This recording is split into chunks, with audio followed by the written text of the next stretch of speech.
सभी का मैं बहुत बहुत धन्यवाद करता हूं अपना भारतीय मजदूर संघ की तरफ से। और सब जानते हो, तुम लोग भारतीय मजदूर संघ के कार्यकर्ता हो, मुझे कहने में बात नहीं है, देश की सबसे बड़ी यूनियन को ये दिल्ली की सरकार ललकार रही है। और हमें पता सरकार की नब्ज कहाँ दबेगी। भारतीय मजदूर संघ को बहुत अच्छी तरह आता है सरकार की नब्ज कहाँ दबेगी, और नब्ज दबाना भी जानते हैं। तुम्हें कल्याण बोर्ड चाहिए कि नहीं चाहिए? पहले हाथ खड़े करके बोलना। कल्याण बोर्ड चाहिए कि नहीं चाहिए? क्या तुम्हारे बच्चे, लड़की और लड़का अच्छे स्कूलों में पढ़ना चाहेंगे कि नहीं चाहेंगे? ये बताइए। तुम्हारे बच्चों के लिए, लड़कियों की शादी के लिए 1,51,000 रुपए मिलने चाहिए कि नहीं मिलने चाहिए? तुम्हारे को बीपीएल कार्ड से जोड़ना चाहिए कि नहीं जोड़ना चाहिए? नहीं, ऐसे नहीं, आवाज खड़े करके सर। इनके जोड़ना चाहिए। अच्छे हॉस्पिटलों में, प्राइवेट हॉस्पिटलों में तुम इलाज करा सको तो बीपीएल कार्ड से तुम्हारे को जुड़ना चाहिए कि नहीं जुड़ना चाहिए? मकान जिन ऑटो टैक्सी वालों के पास नहीं है, क्या उनको 40% प्रधानमंत्री आवास योजना के अंदर मकान चाहिए कि नहीं चाहिए? बताओ। चाहिए? बोलो। अटल कैंटीन मिलनी चाहिए कि नहीं मिलनी चाहिए? मिलनी चाहिए ना। सरकार जो काम करेगी वही भारतीय मजदूर संघ की कहलाई जाएगी। ये बात क्लियर मैं बता दूं आपको। आज भारतीय मजदूर संघ पूरे देश भर के अंदर धरने प्रदर्शन हो रहे हैं, खाली दिल्ली नहीं, जितनी कम से कम 6,000 लगभग यूनियन है भारतीय मजदूर संघ की, रेलवे से लेकर बैंकों से लेकर सब जगह अपनी अपनी मांगों को लेकर प्रदेशों के अंदर प्रदर्शन हो रहे हैं। कभी कभी है ना, ये सरकार है ना, ये ढीठ हो जाती है। ढीठ समझते हो किसको कहते हैं? ये सरकार है ना, ढीठ हो गई है, बेशरम। ढीठ का मतलब ये हो गया उतारना। सरकार को हम ही लेके आए और हमारी बिल्ली हमारे को म्याऊं कर रही है। 27 साल बाद हम क्या मांग रहे हैं इनसे? हम ये कहने हैं transport department madam, commissioner madam को मैं इस मैक के माध्यम, आपकी नाक के नीचे यहाँ भ्रष्टाचार होता है मैडम। 2-2, 3-3, 4-4 हजार रुपए लिए जा रहे हैं। एक अक्षर गलत है, उसका नाम गलत है, उसको चक्कर लगवाए जा रहे हैं और आपके होते हुए यहाँ सारा काम हो रहा है। ये जवाबदारी मैडम कमिश्नर आपकी है, ये कमिश्नर की जवाबदारी है यहाँ पे। जो भ्रष्टाचार का बोलबाला कर दिया इन्होंने, बिना पैसे का कोई काम ही नहीं है, चक्कर लगाओ। अभी जैसा अखिलेश जी ने बताया, मेरी गाड़ी लॉक थी और मेरा परमिट भी वो लॉक कर दिया। मैं क्लियर कह रहा हूं आपके लोगों के माध्यम से, इन अफसरों को सुधर जाओ। यह भारतीय मजदूर संघ का झंडा है, सुधर जाओ। अभी भी ये 27-30 साल तुमने खूब लूटा है यहाँ पे ऑटो वालों को, चाहे वो किसी भी राजनीतिक पार्टी की सरकार रही हो। मैं खुल के आरोप लगा रहा हूं, खूब लूटा। तुम्हारे अंदर ढीठपना घुस गया अफसरों, तुम लोगों को लूट रहे हो।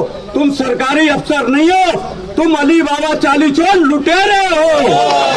अली बाबा चाली चोर, परिवहन अधिकारी लुटेरे हैं, अधिकारी लुटेरे हैं। अभी भी वक्त है, अभी भी वक्त है। इनको कह देता हूं एमएलए साहब को, आप ये बताओ अदर स्टेट की टैक्सियों में तुम्हारे को क्या दिक्कत है? क्यों नहीं बंद करता यहाँ पर दिल्ली के अंदर? क्या मजबूरी है तुम्हारी? धर्मशाला नहीं है ये दिल्ली, प्राइवेट नंबरों की बाइकें कौन चलवा रहा है? ये तुम लोग चलवा रहे हो यहाँ दिल्ली के अंदर।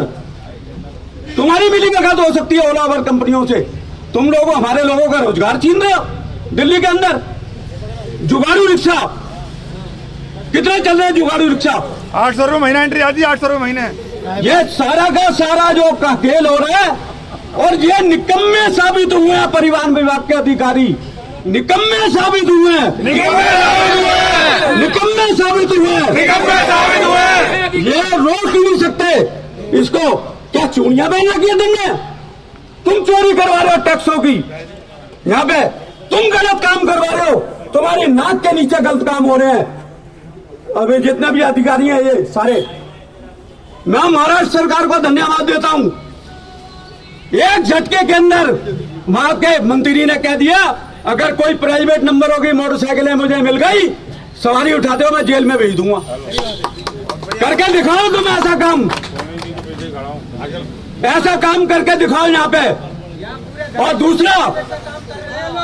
दूसरा ये है, भारत के अंदर जहां जहां बीजेपी की सरकारें हैं, महाराष्ट्र के अंदर कल्याण बोर्ड का गठन हो चुका है। गठन होने के बाद सबके आइडेंटिटी कार्ड बनने शुरू हो गए हैं। तुम्हारे को क्या मुसीबत चढ़ गई है ये बताओ हमें, आप क्यों नहीं करते? एक माननीय मुख्यमंत्री हमारी रेखा गुप्ता जी ने, जब हम गए थे सारे के सारे लोग मिलके आए थे, हमने उनको ये कहा था जो बीजेपी ने वादे करे ऑटो रिक्शा और टैक्सी वालों के लिए वो निभाओ। आप कहती मैं कल्याण बोर्ड बना दूंगी। अरे आपने घोषणा कर दी कल्याण बोर्ड बनने की, सब टीवी में भी आ गया, सब कुछ आ गया, वो इम्प्लीमेंट कब होगा?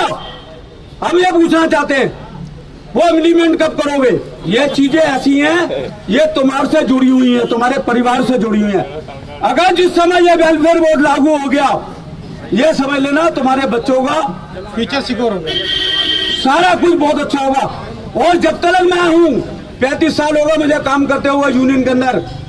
जब मेरे पेट में पथरी हुई थी ना, डॉक्टर मनमोहन सिंह जी की सरकार थी, मैंने एक चिट्ठी लिखी थी इनको ESI से जोड़ दो, तो उन्होंने तो जोड़ा नहीं। कहते हम ऑटो वालों के पीछे भागते रहेंगे, कांग्रेस की सरकार थी। ये आरिफ मुल्ला जी मेरे साथ बैठे हैं। जैसी 2014 के अंदर सरकार बनी मोदी जी की, उन्होंने ESI लागू करने के प्रयास करा और करा भी था। देखो जो मैं कहने वाली बात करा था, गडकरी जी ने नहीं करा, वो झगड़ा बढ़ गया हमारे पैसों का। मैं क्लियर बात बता दिया, मुल्ला जी बैठे हैं, वो कहते थे 3000, तो हम ये कहते थे भाई सारे पूरी बच्चों की फैमिली समेत इस ESI में होनी चाहिए। बिल्कुल। और क्या नाम है, आप 1500 रुपए रख लो, कोई दिक्कत नहीं थी। मगर वो कहते भाई पूरी फैमिली नहीं करेंगे। मैं क्या नहीं करेंगे तो अपने घर बैठो, फिर रास्ता ही हो गया अलग। बिल्कुल। मैं वही बोल रहा हूँ, इनको हम चिता रहे हैं। ये काम, ये पिछली सरकारों का जो काम था ना, ये लूट मार का तुम्हारे अंदर ये आदत पड़ी हुई है। कोई नहीं बोलेगा, मैं आज वचन के साथ कह रहा हूं, अगर इन्होंने कोई गड़बड़ करी अधिकारियों ने, 26 तारीख के बाद मैं यहाँ भूख हड़ताल पे बैठ जाऊंगा।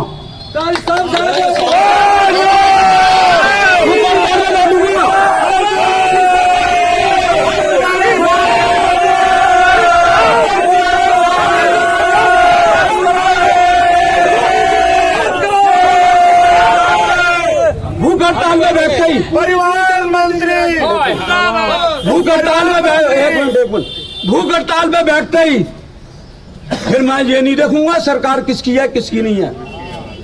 हमारी वही सरकार है भारतीय मजदूर संघ की, जो हमारे ड्राइवरों का भला करेगी। नहीं तो हमारा तुम्हारे से कोई रिश्ता नहीं है, तुम्हारा कोई हमारा लेन देन नहीं है, कोई रिश्ता नहीं है। क्लियर कट कह रहा हूं मैं आपको, जा सुधर जाओ, गरीब लोगों का काम करो। ये नंबर क्या नाम है, 1 अक्षर 2 अक्षर 3 अक्षर और लोग करना क्या, क्यों लोग करते हो भाई गाड़ी? तुम 86 का क्या नोटिस है? कोई आतंकवादी हो तुम? 86 का लोग लगा दो, ये वो लगा दो, ये चीज नहीं चलेगी। हम कह देते हैं आला अधिकारियों को, सत्ता बदल गई, सब कुछ बदल गया, मगर तुम्हारी नीयत नहीं बदली। अधिकारियों, तुम्हारी नीयत नहीं बदली। ये सारी चीजें हैं जो तुम्हारे से विषय में लेके 26 तारीख तक हम इंतजार करेंगे। यहाँ पे 4 मांगे हैं हमारी, 5-6। एक तो ये प्राइवेट टैक्सियों को बैन कर दो, दूसरा जो अदर स्टेट की टैक्सियां चल रही है दिल्ली के अंदर, महाराष्ट्र से लेके पंजाब नंबर, दिल्ली नंबर, कहाँ से टैक्सियां ले, इसको रोक लगाओ। तीसरा जुगाड़ू रिक्शा, कल्याण बोर्ड हमें चाहिए। सहमत हो तो हाथ खड़े करके बोलना। सोनी जी संघर्ष करो, संघर्ष करो। यह भारतीय मजदूर संघ का झंडा है, ना झुका ना झुकेगा। जब भगवान के आशीर्वाद, जब सवेरे सूरज निकलता है, वो सूरज के साथ ये भगवान झंडा निकलता ना, शाम को जब ढलता है तब भी रोशनी आती है। हम कह देते हैं सुधर जाओ अधिकारियों, सुधर जाओ। और नहीं तो वो हाल करेंगे अब हम तुम्हारा। हम चुप करके नहीं बैठेंगे। अगर कोई भी दिल्ली का ऑटो रिक्शा टैक्सी वाला यहाँ पे अगर परेशान होता है, लंबी लंबी कतारें लगती हैं, जो इन्होंने दलाल छोड़ रखे हैं पैसा उगाई के, उनको भी मैं ठीक कर दूंगा। मैं बता रहा हूँ अब मैं आ गया हूँ अपनी पे। मैं कोई बर्दाश्त नहीं करूंगा यहाँ पे। सीधा तरीके से काम होए, इज्जत से काम करो। ऑटो रिक्शा टैक्सी वालों को हमें कोई नहीं झगड़ा है। ये रिश्वतखोरी का धंधे बंद करो, सीधी बात है। मजदूर यूनियन भ्रष्टाचार को, भ्रष्टाचार को, ऑटो टैक्सी चालकों का ईमानदारी से काम करो, नहीं तो इस्तीफा दो, नौकरियां छोड़ो, नौकरियां छोड़ो, अपने घर बैठो जाके। घर बैठो। अगर तुम काम नहीं कर सकते तो परिवहन विभाग मुर्दाबाद, मोदी सरकार हाय हाय, मोदी सरकार हाय हाय, दिल्ली सरकार हाय हाय, परिवहन मंत्री हाय हाय, परिवहन मंत्री हाय हाय, परिवहन मंत्री हाय हाय, दिल्ली सरकार हाय हाय, परिवहन अधिकारी हाय हाय। भ्रष्टाचार को बंद करो, भ्रष्टाचार को बंद करो, भ्रष्टाचार को बंद करो। क्या करेंगे? वो तो लूटेंगे। इसीलिए हम कह रहे हैं ये लूटमार बंद कर दो। बहुत हो गया, बहुत ड्रामा हो गया तुम्हारा। अब जो ड्रामा नहीं चलेगा, 26 तारीख तक का हम टाइम दे रहे हैं। 26 के बाद नहीं होगा तो फिर रिजल्ट उल्टा होगा। और ये 800 रुपए जो तुकल की फरमान जारी कर दिए ना फिटनेस के, इसको भी वापस लो। ये है ना, इनको ठीक हम ही करेंगे। आज बता दूं, आप करोगे ठीक इनको, और कोई नहीं ठीक करेगा, तुम लोग ही ठीक करोगे।